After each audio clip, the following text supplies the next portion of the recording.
Hello everyone, Mediocre Otaku here, and today I wanted to talk about the final episode of Dragon Ball Super. Now, right out the gate, I just want to say, overall, I did enjoy this episode.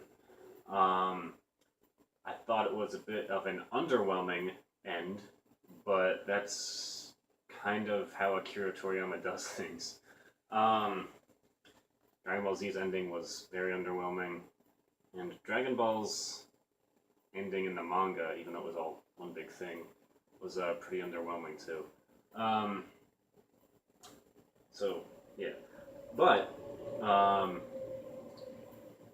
the episode starts off with the big climactic fight between Jiren and the remaining contestants of Universe 7, Goku, Frieza, and Red 17. Although Goku's pretty much out of commission for a little bit. I mean, he's Goku. He's gonna get back up and start fighting until he's dead, basically. Um, so yeah, it starts off with just 17 and Frieza facing off against Jiren. And since Jiren's all still beat up after fighting Mastered Ultra Instinct Goku, he is having a rough time with them. But at one point during their thing, which I loved, there was a bunch of parts about this fight scene that I actually really liked a lot. Um, at one point, it's just like Frieza and Jiren facing off, and Frieza starts talking shit to him about how weak he used to be, and how Jiren wasn't able to protect his village. And Jiren just stomps on Frieza's tail and starts pummeling the shit out of him, which I thought was just really funny. It was it looked really badass the way it was animated. I believe it was Yuya Takahashi that was doing the first part of this episode, which I've loved everything that guy's done so far. He's only had the opportunity to do 3 episodes of Super, but I'm looking forward. I think he's supposed to have some stuff in the new movie, and they're probably going to do another Dragon Ball series after this, and I'm sure he's going to have some sort of role in that. But yeah, that was great. And then at one point, Goku's able to muster up the strength to get back into the fight.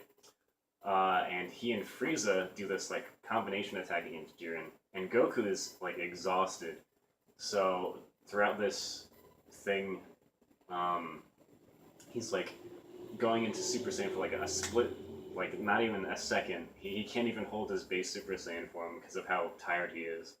So he keeps going back and forth, which I thought was a really great way of showing just how worn out he was, and it's something that we haven't seen before. And I thought that was really cool. And then, as they're trying to land the decisive blow against Jiren, uh, Frieza's like, "You're gonna have to launch me at him because they can't fly." They're both exhausted, and Frieza needs the extra momentum. So Goku just sort of hits him like a volleyball and sends Frieza flying into Jiren.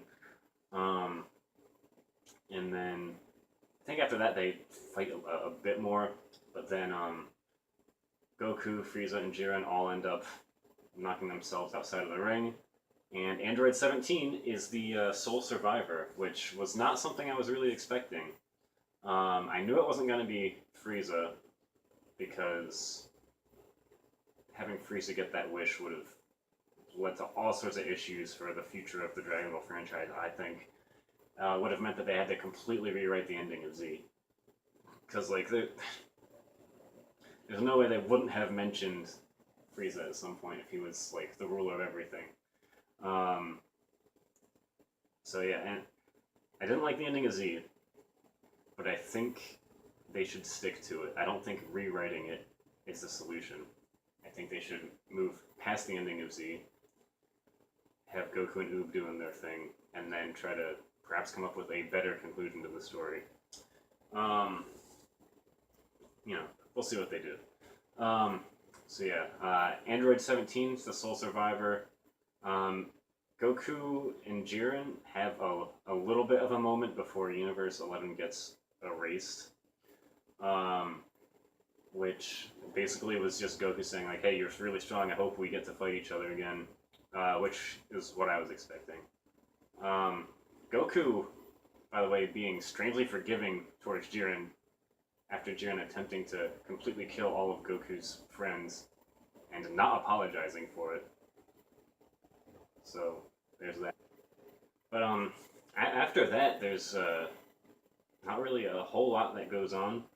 Um, Android 17 wishes all the universes back, which was to be expected. Um, and then Whis just says, "Hey, Frieza, you really helped us out," and he brings Frieza back to life. And then I don't. We'll see what that leads to in the future of the Dragon Ball franchise. I really, and my opinion could change on this, but at this point, I really don't think Frieza should be a good guy.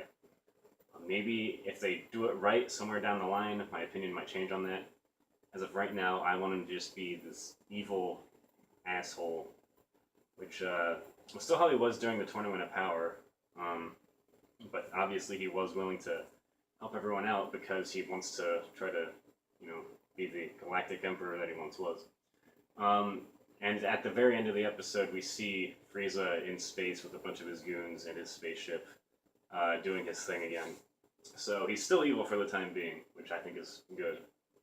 But I think the main weakness of this episode was that we didn't really get much in the way of an epilogue. Dragon Ball Z, Dragon Ball GT, and Dragon Ball all had one episode or several, depending on which series, to sort of wrap everything up as cohesively as they could. Dragon Ball, the anime, having the thing with Goku and Chi-Chi getting married. Dragon Ball Z had that 25th, 26th.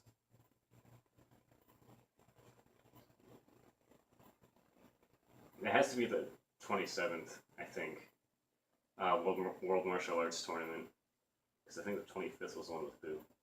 I have a rough time keeping track of all of them. Yeah, so but anyway, in that tournament they had the whole Oob and Pan thing and everybody all happy. And then in GT we had the final episode where Goku was going back and saying goodbye to everyone basically one last time. In this, we basically just get a montage of everybody having fun, which I would have liked to have seen like actual dialogue between the characters and stuff. And I think that they probably should have in this last episode like an hour long, just have enough time for all of that. Not a huge deal because we already know for sure we're getting the movie, so not really concluding this super properly is not a huge deal. And then we get the final scene where Goku and Vegeta are both sort of battling each other in Super Saiyan Blue. It goes back to show basically how they started off their fight during the Saiyan Saga, where they took their poses and everything. And then Goku says, "Hey, I can't do this Ultra Instinct thing anymore," which I can't say I'm too surprised by that, because that seems like something Toriyama would totally do.